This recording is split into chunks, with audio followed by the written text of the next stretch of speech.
So kia ora, Lysa. It's so great to have you here today. So for everyone that will be watching this, Lysa Black is a intuitive healer and coach. And correct me if you need to add anything into, Lysa, once I talk about what you beautifully do in this world. She's also the author of 2 books, Heart Healing and Divine Purpose, and is currently touring New Zealand on her gorgeous Gifts and Purpose live tour, which I happened to be a part of a couple of weeks ago and loved. So, Lysa, I've just finished reading Heart Healing. And I so love it. I feel like everyone in the world needs to read this book. It is gorgeous, and it called me to get in touch with you and have you come and talk with me, because I really feel like so many of my clients and beyond need to hear your story and need to read this book, first of all. Because no matter what's going on with people, I think you have so beautifully put exercises and affirmations in here that are so easy to use in our life. And I would love today if you could talk about, first of all, how you managed to heal some of your childhood hurts and beautifully come into your heart space to find your gift and then share it with the world. So nice to be here communing with you, Kylie, and I love that question and feel really, really grateful that we were drawn together and that we've already been able to connect in my live show. One of the things that I love to begin with is just remembering that all of us have been hurt. You know, we often get to a point where we think, if I had different circumstances, or if this would have happened or that would have happened, then it would have allowed me to actually get everything that I needed and this pain wouldn't be here. And what I've come to believe is that everyone is actually going to experience a level of suffering that's perfect for their soul growth. And no one tells us this at the beginning, and goodness me, we wouldn't want to hear it as well.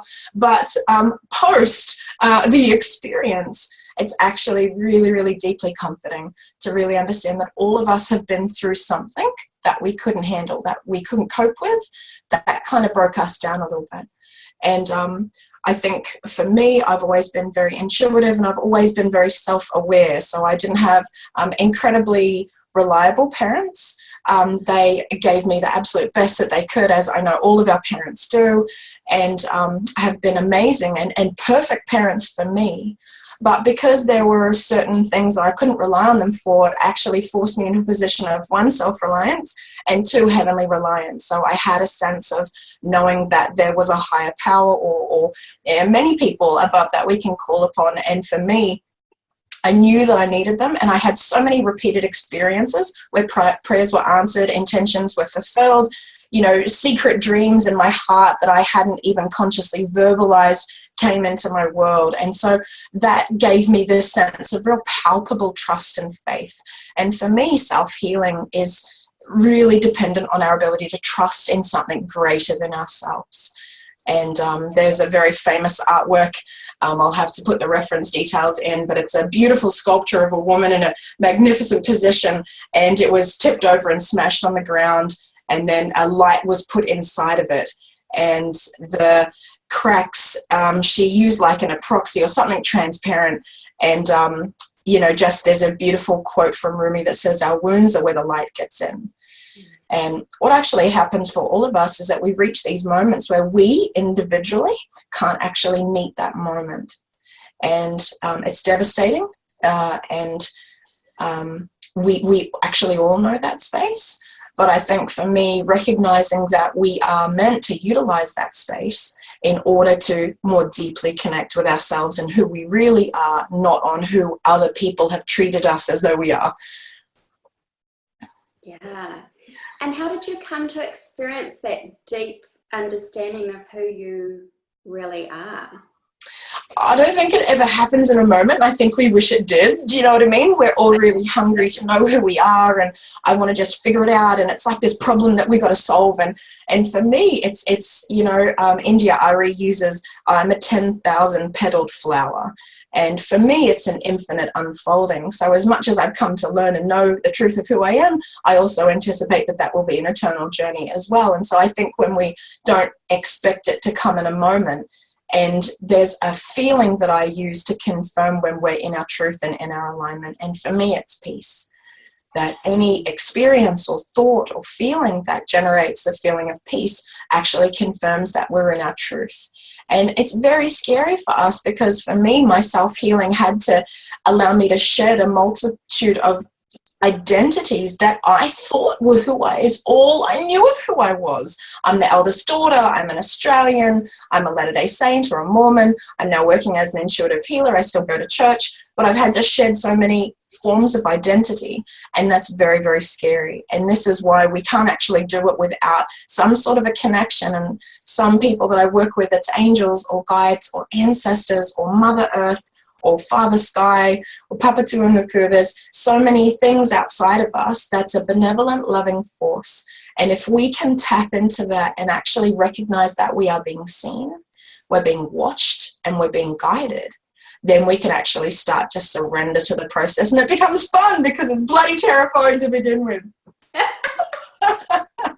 Isn't it? And society put us in all these boxes, and I have been truly blessed with 3 children, but 2 of which really push outside those boxes. And I am so thankful every day for the challenges and the beautiful gifts that gives our family. And so I'm interested to know, daily, how do you tap into that greatness, that higher being, the part of you as well that you know is the truth, so that you're able to speak it? That's a great question, Kylie. And I think I used to work really hard on it in the past. I think I used to do a lot of journaling, affirmations. I used to do a lot of self-reflection, because I had a real tendency to lie to myself, to withhold information from myself, and deceive myself. And so I've had years of really journaling, and I just had a week off, and I actually burnt like 10 journals. And I think there's a real time in our lives when we need to become self-reflective through an external, so through prayer or affirmations, oracle cards, or a journal. But remember, that's still just a means to an end. And I think one of the most difficult things to understand is that it's actually incredibly easy to be exactly who we are. The challenge is that this society is not set up, and that our relationships are not set up in a way where we're self-permissive enough to allow that truth to come forward. So for me, I came out as a healer 4 years ago, and professionally said, this is who I really am, after kind of not knowing that I was hiding it from the world. What I didn't know was that I would be called to bring my truth forward more in my marriage, more as a parent with my children, more in my community, more in friendship. And so I think for me, I've developed a profession around my truth, but I've also had to allow that to engulf my whole world. So there isn't anybody in my life who doesn't know me and my truth. And so, Feng Shui is a concept of surrounding ourselves with things that we want to anchor our truth into. So often women will find ourselves redecorating our bedrooms or our lounge rooms, or buying a new couch, because there's a new feeling we want to bring through. And the important thing is to understand that the things that we surround ourselves with influence and inform our own self-reflective capacity, our own ability to perceive who we are. The more we can perceive who we are, the more it informs and actually influences what we surround ourselves with. And then what we surround ourselves with influences and informs who we allow ourselves to be. And so for me, it's this kind of dual process that's like this infinite spiral. And women will do this in how we dress, how we do our hair, how we wear our makeup, how we wear our clothing. And what we're actually doing is we're always getting closer to the center of our truth. And Wayne Dyer had a beautiful quote where he said, how is it that we can get closer to our divinity? And he said, it's just the same as a flower transforming into a strawberry. That's just a natural, normal process. And I think that's incredibly comforting to hear, that it's actually It's not hard work. It shouldn't be strenuous to allow ourselves to be who we are. But I experienced so much, I guess, instability as a child, that I was really committed and I worked really hard, and I'm now having to correct that, if that makes sense. I'm now having to allow it to become easier because I became very out of balance in my intention to heal and become more authentic and intuitive. You know, it just makes me laugh when we do that, because it's like we should not need to try hard to do something that actually comes naturally. But it's being able to give ourselves permission to have the permission within ourselves to be ourselves. And how is it that is the way we've ended up in society, that we now have to give ourselves permission to be ourselves? Exactly. It's crazy. Yeah, it's amazing. But we come into the world with our parents expecting us to be who they want us to be.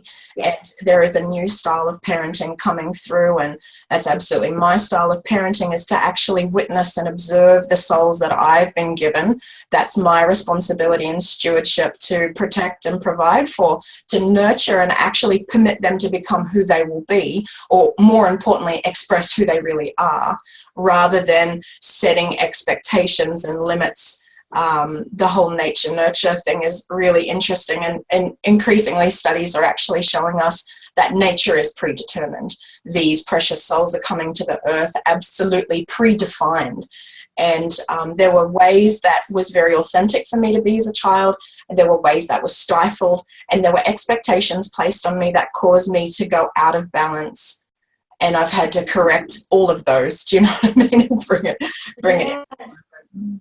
Absolutely.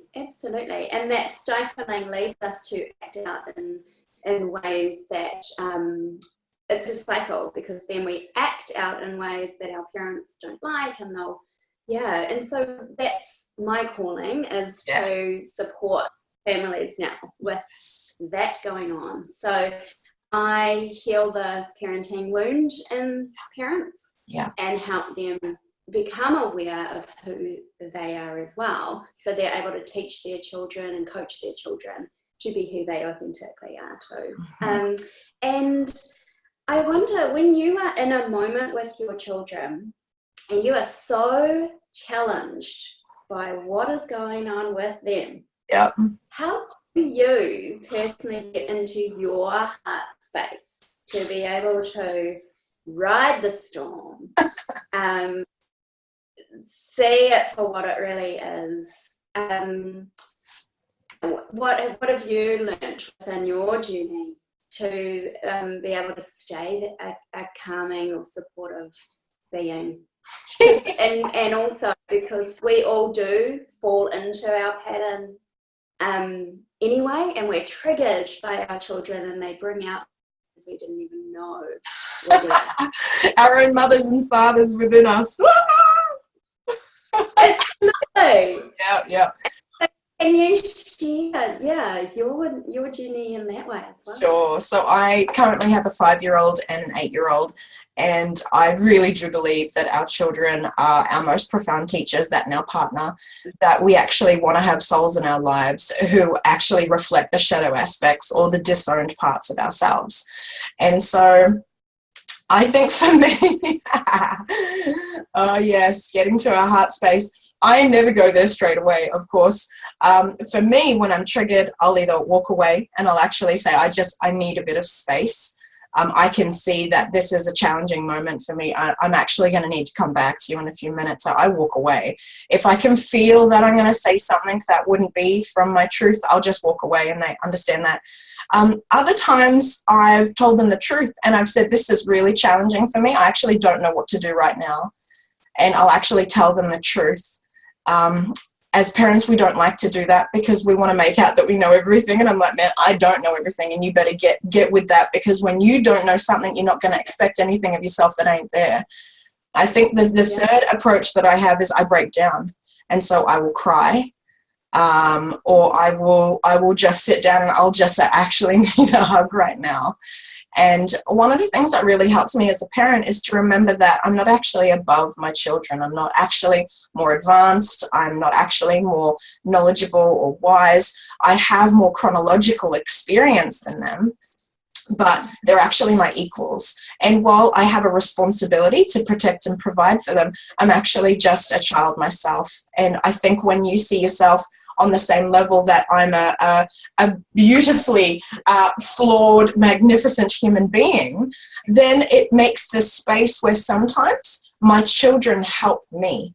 And I really feel a great sense of grief that I didn't actually know how to do that for probably the first 5 years of my son's life. I couldn't allow his love and his wisdom into my life because I had expectations on myself that I needed to have it all. And I think I now see our family as this beautiful unit.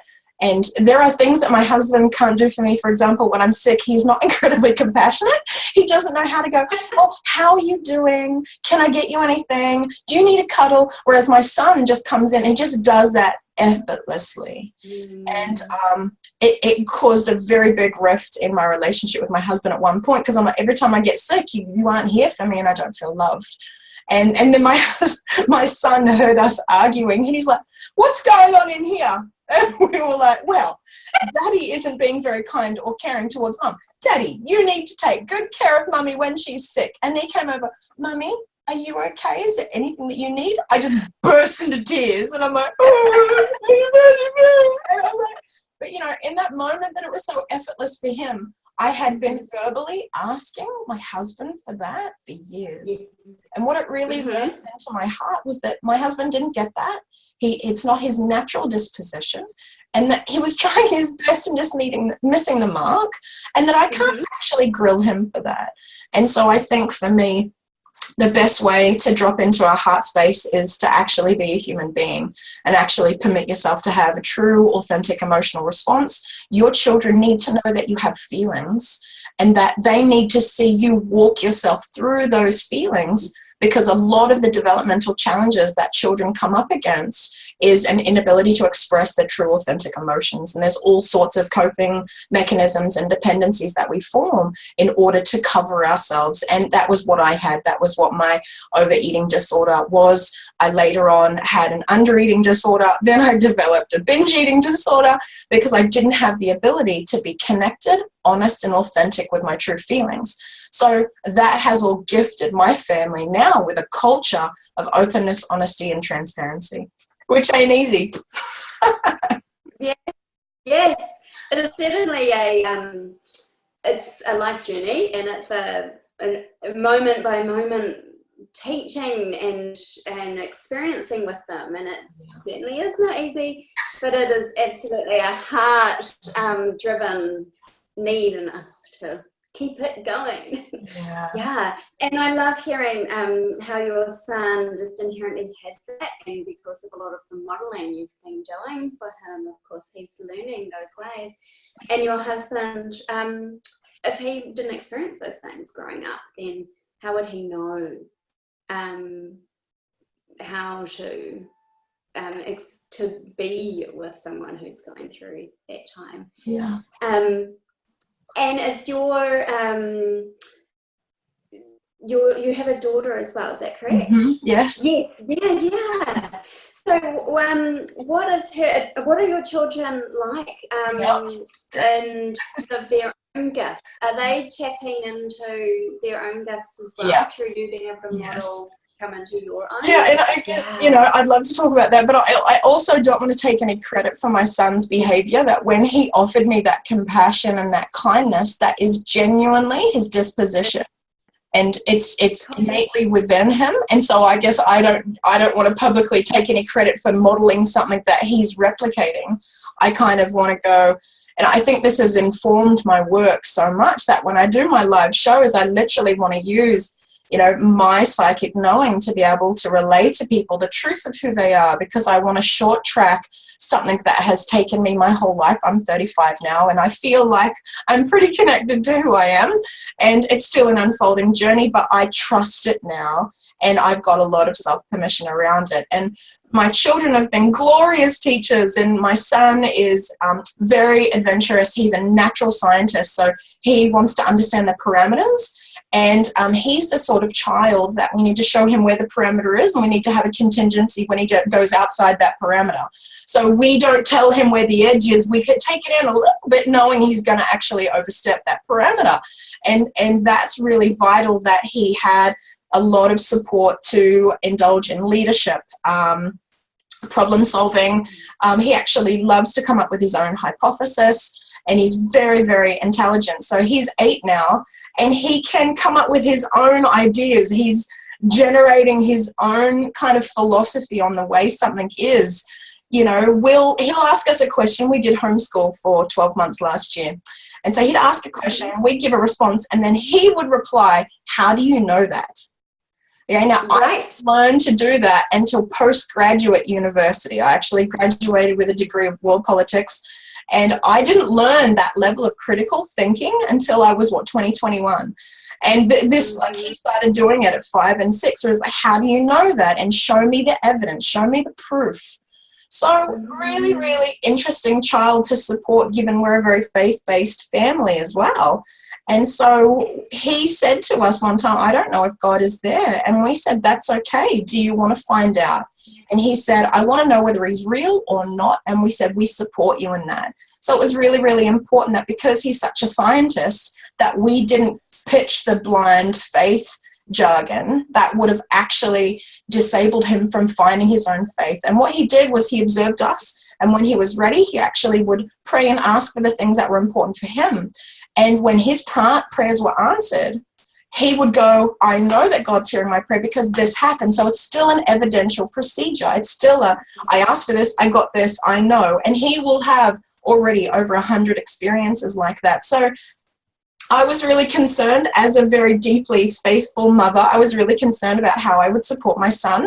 But I had to honor the truth of who he was first and trust him to get his own way to truth. That I can't tell him what's true. And, you know, you saw me at my live events. I always say to people, listen to what I say, but don't believe me, because if something's true, it will have a feeling within you. Now, my daughter is very different. My son is very caring and kind, compassionate, merciful, loving, affectionate, as well as being an explorer and a scientist. So he was a very easy child for me to raise. To be honest, you gave him a bit of space and it was easy. My daughter, however, was really, really challenging. She's, so Orion is claircognizant, he's clairsentient, so he gets those divine ideas and he gets this intuitive feeling. He has a knowing in his tummy. He'll often know something before it happens, and we laugh about that. It's common culture in our family. But my daughter is very different because she's actually more highly sensitive than I am. And up until that point, I was the one that was the most dramatic, emotionally volatile soul in the family. And Bo is incredibly sensitive and deeply feeling, affectionate, but she wouldn't let me kiss her for the first 3 years of her life. She would just say no. She didn't like that kind of thing happening for her.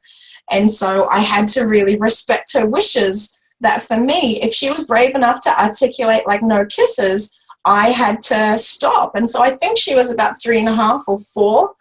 And she said, "You can kiss me on the cheek."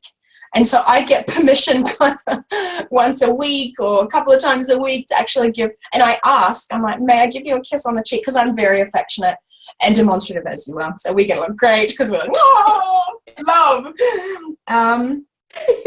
She's a real princess. She likes her nails painted.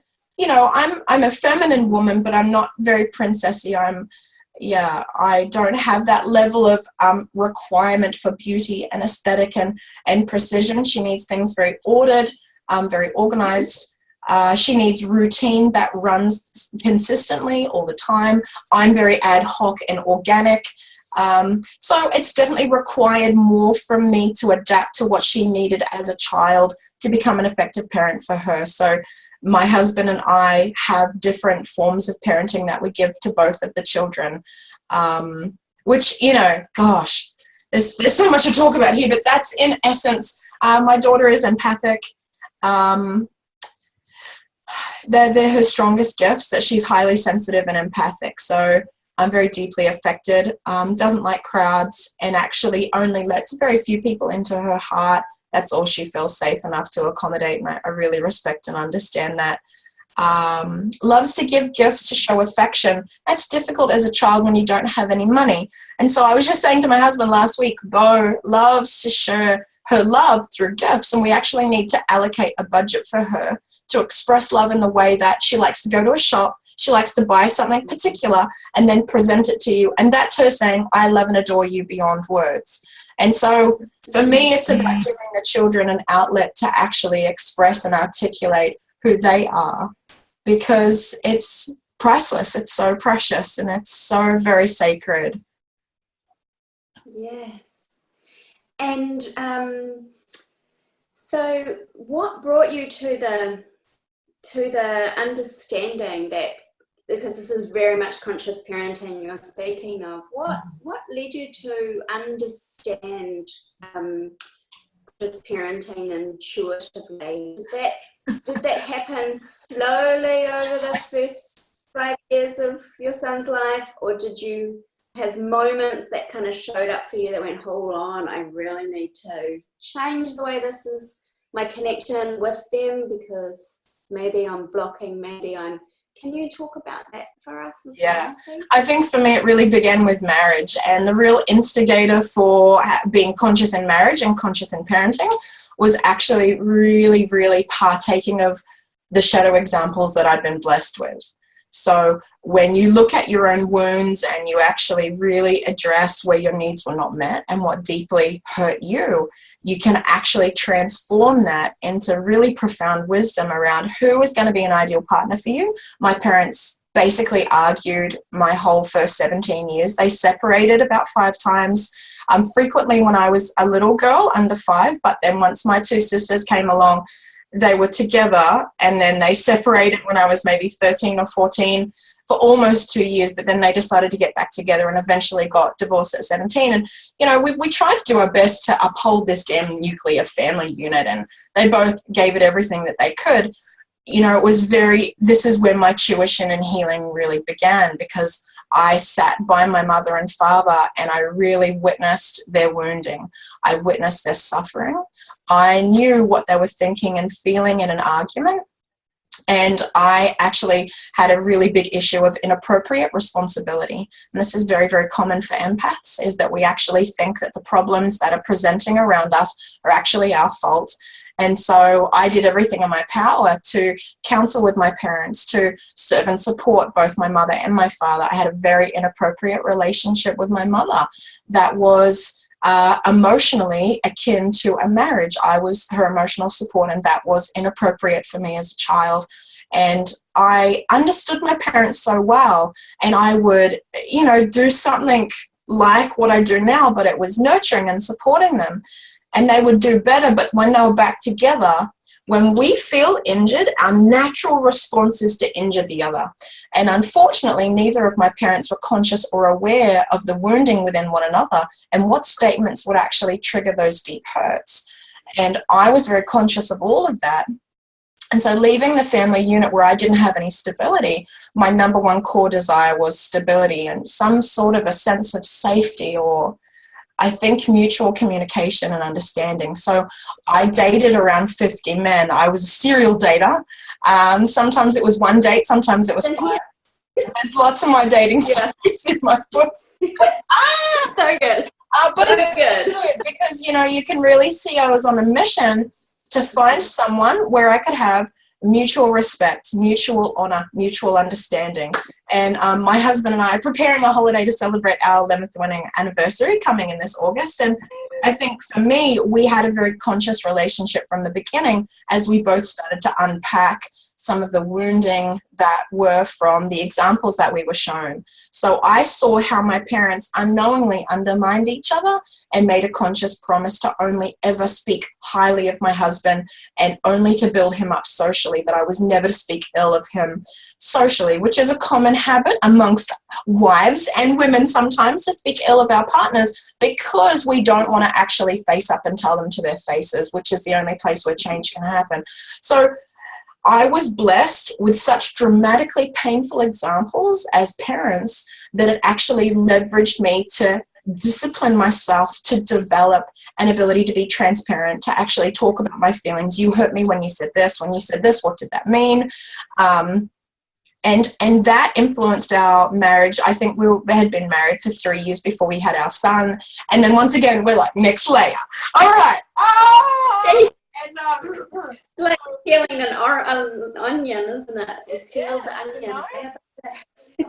And so for me, it's giving up on ever arriving and actually being deeply committed to mastering the skills and the strategies to actually perpetually show up and meet the moment. So that's always my intention, to compassionately meet the moment, to show up and give myself space to be vulnerable and flawed, but give space for other people to be vulnerable and flawed as well. So that conscious parenting began by consciously choosing the father of my children. There were another 3 men that I dearly loved, who were amazing, remarkable men, but would not have been ideal fathers for my children according to my belief and my set of values. So I picked a good dad, and I think that was a very good foundation. But I think sometimes we intuitively pick the right people, whether we're consciously aware of it or not. And so my husband is very good at what I'm not good at. And so when it came to our children, I just then applied everything that I had applied with my husband over to each of my children, and they would develop skill sets. I could hear my children. I could respect their wishes. I could, give them choice, give them freedom. We'll have a family meeting probably every month or so, and we'll actually say, how am I doing as a mother? Like, I'm here to hear feedback. And we'll all say, I'd like to ask this of you as my child. Would you be willing to do this? So for me, it's always about mutual respect is like the core for me of parenting, that if I get, I saw it modeled where someone would subjugate another. And I think that has so dramatically impacted me that all I ever want to do is actually be on the same level as someone else. And this is why I got the 2 purple thrones, is that, I give myself space to be who I am, but I also open up space for the other person to be exactly who they are. And the edges might rub for a bit. But once a soul truly feels and comprehends that we honor, respect, and only want safety to be around the truth of who they are, people will actually emerge. And I've seen beautiful, beautiful miracles unfold over the years of wives actually applying what I've mentored them in with their husbands and their children and in their workplace and with their clientele. And for me, I go, I had to be shown every way that a soul can destroy another soul in order for me to learn deeply how imperative it is to respect and honor the truth in another. Beautiful. And so if anyone out there is wanting to work alongside you, can you talk about how that works for them? Like the different options they have, the ways in which you can support them and help them in finding their true gifts as well? Cool. I had only been offering one option for quite a long time, which is my mentoring. And mentoring is a month by month. I have no contracts. This is a heart-to-heart agreement where people say, I need a guide. I need somebody who can see me in my truth, love and support me sufficiently that I can emerge on my own terms in the ways that are valuable and precious to me. And so, I've been in business for 9 years. I started as a life coach. I specialize in eating disorders for the 6 years. 4 years ago, I came out as a healer. And then 2 years ago, I started mentoring other healers and coaches, energy workers, natural medicine practitioners. And what I found is that people that are truly devoted to helping and healing others actually require a great deal of love, support, and attention for their own soul growth and healing. That the reality is that what we're good at seeing actually creates a blind spot. Okay, whatever we excel in, And so, you know, these people that are at the top of their fields, I can spend time with them and really see their blind spots very easily, but I can hold them in so much love and guide them to actually, you know, finding the right self-healing option or understanding new strategies or new awareness to be able to support them. This is also why I have a healer and a mentor, two different professionals that actually allow me to have that as well. So no contracts, which is really important, and clients just hire me on a month-by-month basis. If they love it, they'll hire me for another month, a 60-minute session with email support in between. But since doing the shows, you know, remember I only did my first show in August last year, and that was the first time that I actually said I can read hearts using my empath nature and my clansential awareness in my tummy. And so I didn't really know what I could do. I just had so much fun with it. I had done it over the years because people would always ask, what do you sense? What can you feel? What do you know? And so by being asked, and I just reflect back, and they're like, that feels so true, like, wow. And I saw magic and miracles unfold for those people. And so that's really what kind of supported me to get on, because remember, I've had no psychic training whatsoever. I don't actually know any professional psychics prior to coming out. Now all of my friends are healers and psychics anyway.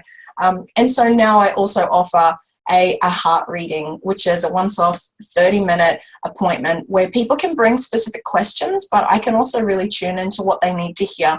It's kind of my master ability to really recognize what someone needs to hear. I can feel it. There's a feeling inside when a soul really needs to remember or be graciously reminded of something that's precious about their truth.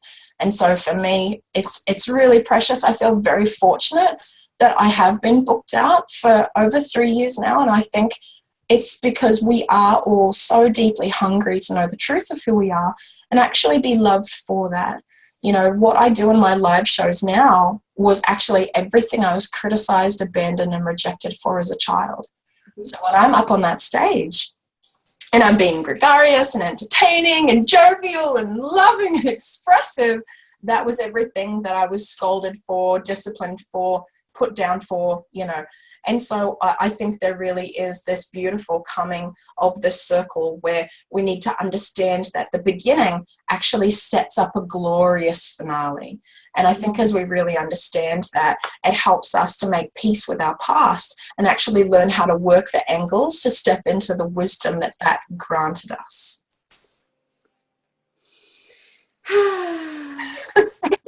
And having just witnessed you in action a few weeks ago on the stage, oh my goodness, it is so amazing to watch and watch you unfold as the time went on and just tap so perfectly into each person's individual stuff. It was so gorgeous to watch. I love hearing that, because that was still, you know, my third show, so I'm still, you know, we're all babes stumbling and fumbling in the world, but I think, you know, being able to meet beautiful people like you and those who were there, and just, you know, really seeing that many of us have gone through life unseen, unrecognized, unwitnessed, and that was my story. And for me, the pain that generated was my gift, that I actually was forced to self-heal, but that has now given me an incredible capacity to self-witness, and that's just so easy to extend to anyone now. I'm like, oh, that's easy, because man, was it hard to give to myself, do you know what I mean? It's such a joy. Then it's such a beautiful feeling of being in an atmosphere where there's safety and permission for all of us to be who we really are. And yeah, I hope there'll be many more. Yeah, that's so good to hear. And yes, I think you tapped into something so beautiful. In our deepest challenges and darkest moments are our best lessons, and that is when we do begin to shine, is when we can turn those challenges into beautiful lessons and share with others as well. Send it on, you know, pass it on, because I go, man, that hurt like hell for me to learn all that. Yes. Let me tell you, you know, I love helping people make shortcuts, get the connection sooner, because I suffered for years to, you know, learn and acquire this information just like you. And I think that's what brings us so much joy, when we can effortlessly and simply pass it over in books or in a live event or in my private mentoring. I'm like, here, please, don't suffer as much as I did to have this. Or, you know, obviously we witness the deep suffering of others. And we really want to be able to support them to receive what they need to be able to get to that place of reflection where you can start thanking it. Because that was many, many, many years for me to actually thank it. Because we never feel grateful with you, like, I'm scolded and cursed by the gods, you know, but I had that firm belief that it's an act of love for them to place us in those circumstances, because they know what we'll make of it. They'll know where we'll get to with it. Yes, yes, beautiful. Oh, thank you, Lysa. I've so loved having you here as well. Just adore hearing you speak, and your passion, it just shines from you. You have a glow. I love being with you. I love communing. I loved your questions. They're amazing. I love what you're doing. So it's nice to connect with other people who are, you know, doing what they can to truly make an impact in this world, because it helps us all to get brighter when we know we're actually all doing this together. Absolutely, yeah. And so if anyone wants to work with you now, having heard you speak, how do they contact you? A lot of people will reach out through my website, so definitely go to my website, check it out, get a feel. A lot of people can feel if there's going to be a good resonance just from the copy of my pictures, and there's a place they can reach out to contact me. Or my Facebook page, it's another great place to really read what I share and really get a sense of what's the resonance here, what's the attunement like. Does this person actually have something that's going to nurture and support me to get where I want to go? Beautiful, thanks, Lysa. And you do lives every so often still, don't you, where people can watch you in action when you're tapping heart to heart? Yeah, the live shows are extraordinary because people love getting a private reading, but when you're actually witnessing the readings of others like you did at the show, it's so deeply informative, because we can't not see deeper, you know, reflections of ourselves through other people who are being read. So my next show is happening in Tauranga, so Bay of Plenty, Waikato area, at the beginning of September, so the 8th of September. And then I actually live up in Whangarei, so the 16th of November is my next show up here in Whangarei. This will be my third show in Whangarei, and people know me a lot more up here now, but I really wanted to step outside now that my daughter started school this year, and really allow myself to open my heart and start sharing publicly. I think the real price of leadership is vulnerability. And anyone who sees my website or my books or comes to a live show, I am so prepared to share anything that I need to in order to help other people to understand that they're not alone, that they don't need to suffer unnecessarily, and that there are things that we can do to improve our situations no matter how dire. Do you know what I mean? I have never had someone come to me and I'm like, I can't help you. It does not matter what's happened, is that there's always a way through, and I think that's really, really important that we understand. Absolutely. Thank you. And the other way that you work live is also on your Facebook Lives. Are you still doing those? Yes, I have had a little bit of a cough, and so I'm going to see if I'm going to do a live, but if I do a live 30-minute show, it's on Monday nights at 8:30 New Zealand time on my Facebook page. I love doing them. I hope I'm going to do one tonight. I'm just going to see how my voice goes over the day, but it's such a great way because that's international. It's also public. And so it's very important that for me, using my psychic gifts, that I'm actually really deeply respectful and I reveal the specific information, but not more than what people want to share publicly. So I've really trained myself to this real finer point. You could see there was a difference with my live readings on Facebook to actually being at the show, because people who are at the show, that's private, it's not recorded, and only those who are there are partaking in that. So I love doing live shows. I love connecting with people. I love having people go, how did you know that? Like, what are you doing? It's so fun because I go, if I can read people's hearts and tell you about who you are, it means that that information is true, that what you know about yourself is actually being validated by someone who should not know. So my whole hack is just to get people to know who they are and trust that more. That's the whole aim of my game. Oh, yes. And you're shining so brightly in the world. I love watching you. It's so, thank you for everything you do. So, yay. I'm receiving that really deep. Oh, fantastic. So thank you so much for being here, and hopefully we can do something like this again soon. I would love that. Cool.